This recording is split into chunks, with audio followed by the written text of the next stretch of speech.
Have to wait for my DC to get done talking. Has the gift. Yes, he could. I could have stayed there back there a half hour.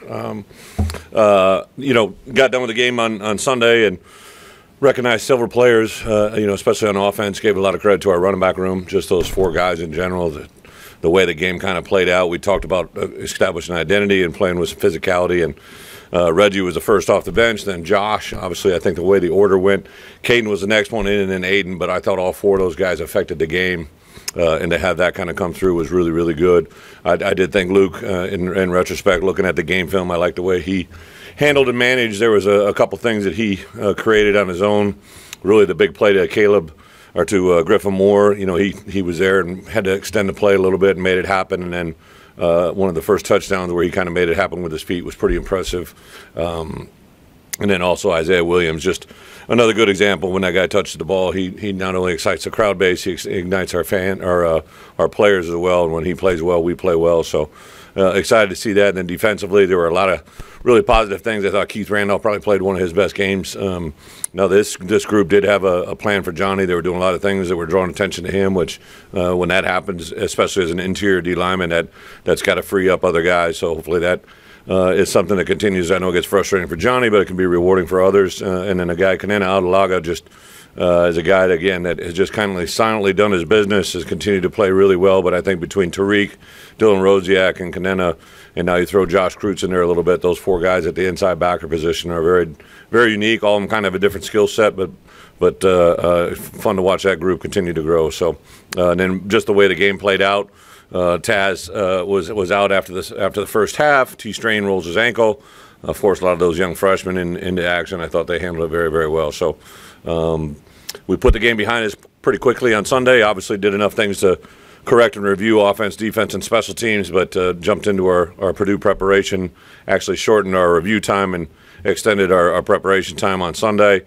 Today we'll have the day off, but our guys I know are chomping at the bit to get back into really an 8-week window here, 4 weeks in a row, then a bye week, then 4 weeks in a row.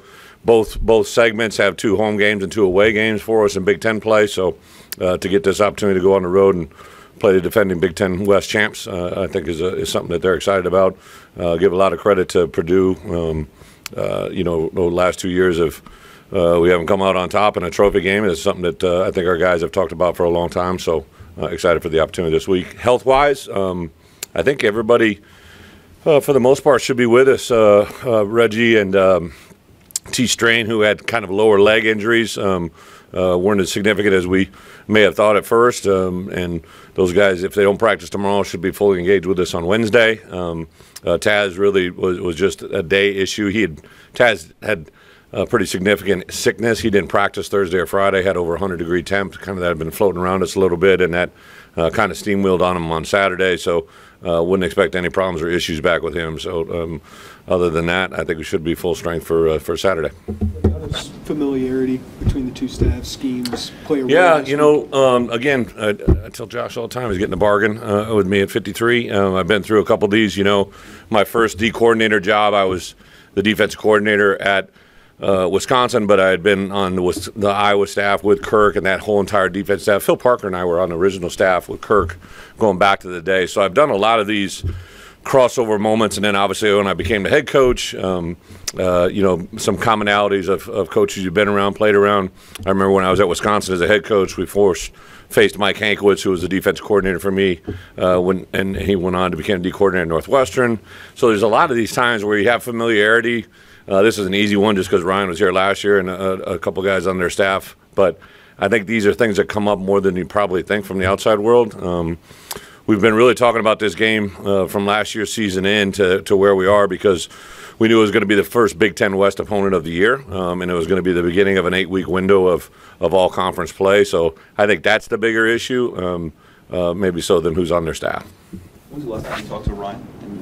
To Ryan? Yeah. Talk to him? I know I talked to him the Saturday before we got going, just because I usually give that to our coaches, and I remember I called him just because I hadn't really talked to him that summer, and just wished him luck going into the season. But I think that was the last. I don't think I've talked to him on the phone. Maybe shot a text or two, but that's it. Head coach. Oh yeah. You've said you didn't really want him to go to Purdue necessarily, but because it was some tension there or whatever. Yeah. You're playing him, but does anything surprise you about what he's been able to do? Or I don't know what I said or didn't say. I was happy for Ryan. I mean, I called Purdue. Yeah. Yeah. I think the only reason that I might have said that is just it's a Big Ten opponent, and you have the desire to have people that you care about have success. But when it's in your division, that's not the case. But other than that, no, I think you really do learn to put these things aside. I remember the first time I ever had this really happen was I was a D coordinator going to Iowa, and if actually going into that day, if we won that game, we were going to be Big Ten champs. I think we intercepted the first 2 third-down passes, played pretty good defensively, but Jimmy Leonard was my safety, which made it a bit easier. But that one was tough just because of all that during the course of the week, and I really learned how to, that point forward, that's been over 18 years ago now, right? Like, it's really not a big deal. You want that tree to grow, your coaching tree, obviously, right? That's a great thing, right? You with that? I hire 10 coaches every year. I want every one of them to be a head coach. I think I learned that quote from Hayden Fry early on. He hires coaches who he hopes want to become head coaches. I think some guys have it, some guys don't. I would say on my current staff, I probably have 4 to 5 guys that I think will probably be head coaches eventually. When that happens, how it happens, that's in it. Again, you go from life lessons. I remember having a conversation with Paul Christ after we'd been together 4 or 5 years. His name had come up on some things. There was a job open at Kansas, if I'm not mistaken. I knew the AD. I let Paul and the AD interview at my house because they both wanted to be off record kind of. So I set it up and let them interview in my house and let them cross paths. It didn't end up happening. But then when Paul eventually became the Pitt job, I remember specifically walking down to his office and saying, hey, do you want this one? I know Coach is tied into their Coach Alvarez at that time. And we did everything we could to get that job. And that's Dave Dorn when I helped him get the Northern Illinois job, when he was defensive coordinator for me, Chris Ash getting the Rutgers job, Charlie Partridge getting the FAU job. I get calls all the time. The search firm that did the Purdue job, I introduced Ryan to the director of that search firm a year prior. So, there's just, if you hire good coaches, you know what's going to happen. It's just you just don't know when. Harper, just to maybe his of what? Nicario Harper in terms of his development and probably personal growth. Yeah. What would you see out of him, and what can he add to you guys? I say this all the time. Everything adds together, right? 2 + 2 = 4. So doesn't 3 + 1 or 6 - 4. 6 - 2 is 4, right? Like you can get to different numbers easily. Nicario Harper, we had an academic meeting every Thursday, and he had 2 A's in the classes that he was in. He's a grad transfer guy, right? And I walked up to him on Tuesday or Wednesday of last week because I knew he was going to be his first start. And I said, 2 A's, huh? And he looked at me and he goes, what do you mean? I go, you got 2 A's going in grad classes. I go, when was the last time he had 2 A's in grad classes? And he just smiled. He goes, I've never had 2 A's, Coach. And I'm like, I go, it's the same reason I think you'll have success on Saturday, right? Like he just has learned how we do things here. There was a point last spring where I got to have an academic meeting. It wasn't really as pleasant as that, and I kind of said, listen, this is how we do things, and if you buy into this and follow it, you'll be rewarded forever. And he's been doing that. I thought he played with incredible poise. Really the week before, he made a play on a tight end route that really jumped out to me that I'm like, okay, he's listening, and he's got incredible talent. Early in his career, he was very, very well thought of at a couple other places he had been athletically, physically, and be able. I wish I had him for 2 or 3 years because I really think his potential is pretty high. So there doesn't appear to be any clear-cut favorite in the Big Ten West. Have you talked to the team about the opportunity they have to maybe to win the division, or is it one game at a time? Yeah. Again, we've known each other going on 3 years now, right? Like we focus on the task at hand. We always talk big picture items, in general, but I think, like I said at the beginning of the press conference, we've been talking about this for a while because it was our first opponent in the Big Ten West that we were going to play. It's the first in a little run here. Obviously, we come back play Nebraska, then Maryland, even though they're in the other division, a pivotal game, and then to come back and have Wisconsin. So 3 of the next 4 are Big Ten West. So if you try to jump to one before the other, it's never going to work. Played a lot of your younger guys the last couple of weeks. What have you learned about your couple of recruiting classes? Yeah, we kind of actually had that conversation this morning. Monday, we like to kind of take a big picture look on Mondays, and we listed several guys on both sides of the ball, offense, defense, and then special teams. Our two best special teams players right now are probably Jaheim Clark and Josh Kreutz. James Kreutz. And it's just those guys get contagious, and then you saw James make a couple plays on Saturday on defense as well. Like, usually players break into their mold, especially defensive players on special teams units. But I couldn't be happier to get Caden Fagan and Aiden Lawfrey involved in the game plan, and to see Aiden score. I literally have felt that coming for a while, and then I literally can't even imagine what was going through Caden Fagan to see that end zone right there and to see uninterrupted, but to way to win that game. Once we took a knee, that basically sealed the victory, barring any center QB exchanges. But like, we knew that was, we put ourselves in grind to get down, and for him to execute that in that moment says a lot about him. For that, the field goal that you guys left a couple seconds on earlier in the season, just in case there was a bad exchange. Yep. So what's the balance for understanding maybe a bad exchange could happen? Well, a bad exchange between a quarterback and a center is completely different than a kicker. But at that point, when they took over, when we got a first down and they still had 2 timeouts, I knew the number we needed to get to make the game on a win. And when we stopped, I believe it was 2nd and 5, they had 1 timeout. That's when I know what it was. It was the play before Josh McCray went out. We told Josh if he got a first down, he could grind a get down. And then, so Josh, I knew it because Thad and I had a conversation. And then Josh went down after that first down carry, and we put Caden Fagan in. And obviously, everybody's probably, hey, it's this big moment, 4-point play. And I said, does he know grind a get down? Which means if he gets a first down, if he takes a knee, we win the game. And they were letting him score, right? Because they knew the situation. They knew they couldn't win the game anymore. So they were trying to let him score. And I think when that safety came up and kind of did one of those passerbys, and he knew enough to get down. Somebody pointed out to me that the social media was having a fun thing that we should have scored there. And you know, I've seen teams score in that situation. Literally within our conference here in the last couple of weeks, there's been some teams that score at the end of the game, which puts you at risk. The only way we could lose that game was by scoring, because if we scored and we kick off, they score, and they got an onside, they get 2 scores, they could still win. And most people don't see that, but I understand it, and that's why we did it. When asked about Aaron about KO, he just mentioned his attitude and his resolve to kind of trust in the building and trust in the process, and that's why he had success on Saturday. Did you kind of see that when you were looking at him, that his attitude and his work ethic was always going to be? Kanana's been awesome since he's got here. Last year he was kind of a sub-package player for us. He actually played kind of nose in a weird kind of way, what we asked him to do. I just go back to his recruitment. I remember calling Coach Lynch. I think he was committed to an Ivy League school, if I'm not mistaken, and he was going there and tell me about this kid, this coach, this is what you're going to get. You're going to get a guy that does everything right. I don't know if he's a linebacker, but I know he's an athlete. He can run. He'll do everything you ask of him. Since that point, everything Coach said has panned out. I don't think we went into Saturday thinking you're going to get 40-plus plays, whatever it was, but it kind of played out that way, and he's just so conscientious, so intelligent.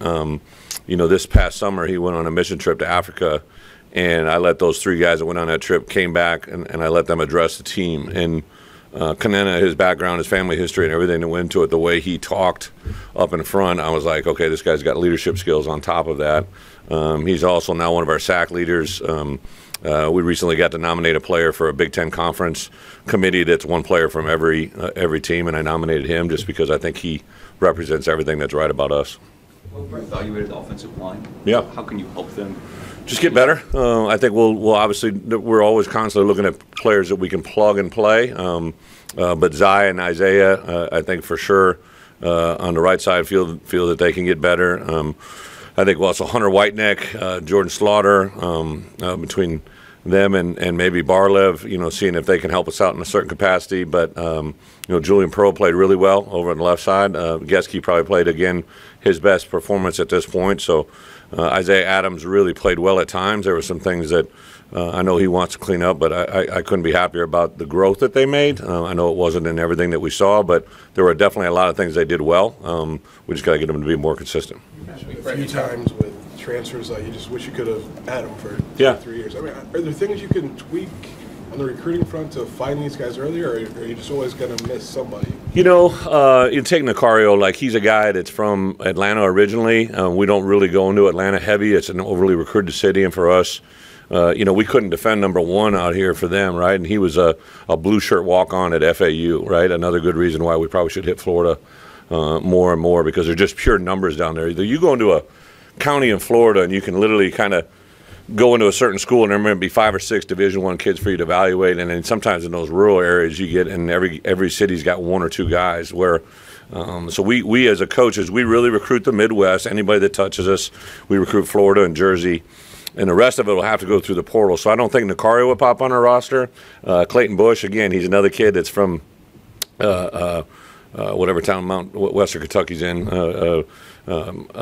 I don't think he would have been up on our radar. Some of the Illinois kids that were getting his bounce backs, I think that's for sure happening. You know, we get contacted. We've already been contacted this year with guys that we've recruited during my window of being here the last 2 years that are at places that aren't playing, right? Or maybe they're playing, they're not happy where they're at. So I think that's the stuff that's going to start coming back to us now. We said since we got here, like, we're going to recruit every kid in the state of Illinois that we feel can help us win a championship.